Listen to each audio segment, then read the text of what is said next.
पहली बात तो आरोप कौन लगा रहा है। यही चीज आज से 4 दिन पहले जब हम लोग उठा रहे थे कि भाई आपके पास 2 नंबर हैं तो सीधा ये तो इसकी गलती है, ये इसकी गलती है, इसमें हम क्या करें वो क्या करें, लीपापोती। भाई तो देखिए, आश्चर्य का बात है कि आपके पास 2 ईपीआईसी नंबर है, वो भी 2 अलग अलग विधानसभा क्षेत्रों का। एक में एज है 57 और एक में एज है 60। ये ऑनलाइन भी इलेक्शन कमीशन के एप्लीकेशन पर है, आप लोगों ने देखा। जो वोटर लिस्ट जो नया मिला है, जो सभी पार्टियों को, जिला अध्यक्षों को दी गई है, जो सूची नहीं, ये उस सूची में भी है, दोनों अलग अलग विधानसभा क्षेत्रों में। तो अब इसमें कौन फर्जीवाड़ा कर रहा है, कौन नहीं कर रहा है, ये जो है लोगों को अब पता होना चाहिए। अब एक बार वो भी दिखा दो, लखीसराय वाला भी।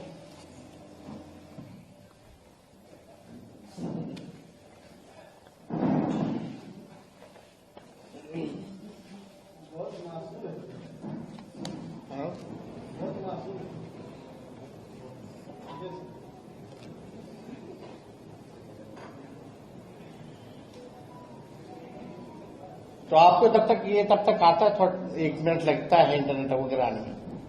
तो ये 2 अलग अलग जिलों में है, 2 अलग अलग ईपीआईसी नंबर है, उम्र जो है अलग अलग है, और ये प्रधानमंत्री जी के खासम खास बिहार के और कोई नहीं, बिहार के उप मुख्यमंत्री विजय कुमार सिन्हा जी हैं।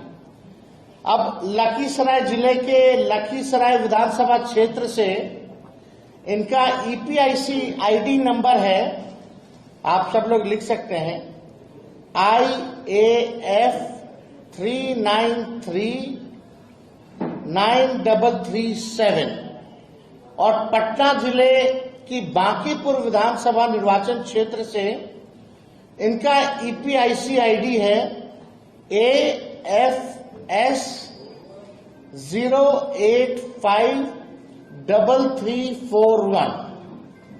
अब लखीसराय निर्वाचन विधानसभा क्षेत्र की मतदाता सूची के अनुभाग संख्या 1 के क्रम संख्या 276 में इनका नाम पंजीकृत है, जबकि बांकीपुर विधानसभा निर्वाचन क्षेत्र के अनुभाग संख्या 4 के क्रमांक संख्या 757 में इनका नाम जो है पंजीकृत है।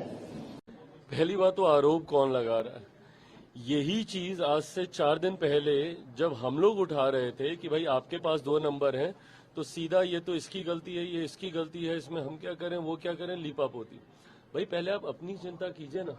अगर ऐसा कोई विषय आया है तो चुनाव आयोग उसको देखेगा, कहीं पे भी कोई गड़बड़ी हुई है। दिक्कत तो यह है ना कि विपक्ष यही सारी चीजें तो बार बार उठाता है। राहुल जी ने भी 2 दिन पहले पूरा एक वो इवेंट कर दिया, पूरी प्रेजेंटेशन कर दी।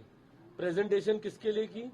जहां पे इनकी अपनी खुद की सरकार है, कर्नाटका में, उसको लेकर। अब यही अब एसआईआर जब कर्नाटका में किया जाएगा तो फिर इनको दिक्कत होगी, फिर ये लोग बोलेंगे कि भैया यहाँ पे एसआईआर क्यों किया जा रहा है।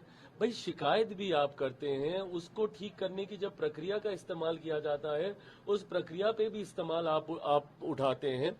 हकीकत ये है कि ये लोग जितनी संवैधानिक संस्था है उसके अस्तित्व को ही खत्म कर देना चाहते हैं। एक अराजक माहौल विपक्ष अब चाहता है कि देश में बन जाए। किसी संवैधानिक संस्था पे आपको विश्वास नहीं है।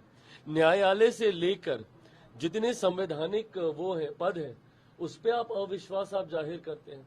चुनाव आयोग को बदनाम करने की सोच के साथ ये पूरी की पूरी ये साजिश रची जा रही है। भाई अगर आपको कहीं पे किसी प्रक्रिया पे शिकायत था, उसकी इसी के आधार पे तो ये किया जा रहा है ना। इसमें भी कहीं पे अगर आपको लगेगा, आज इतने दिन हो गए, आपत्ति तो ये लोग एक नहीं दर्ज कराते हैं, सिर्फ प्रेस कॉन्फ्रेंस कर करके। राहुल जी ने भी सारी पूरी प्रेस कॉन्फ्रेंस कर दी, सब कर दिया। उसके बाद जब उसको बोला कि सत्यापित करके दिखा दो, तो सत्यापित नहीं करेंगे। जब आपको इतना विश्वास है कि भाई जो आप कह रहे हैं सही कह रहे हैं, तो जाइए, तो एक बार शिकायत तो कीजिए। आज बिहार की एसआईआर की सूची को रिलीज हुए 8-9-10 दिन हो गए। क्यों नहीं इतने दिनों से एक भी आपत्ति चुनाव आयोग के पास, ना कांग्रेस के माध्यम से ना राजद के माध्यम से कोई दर्ज नहीं कराई जा रही है?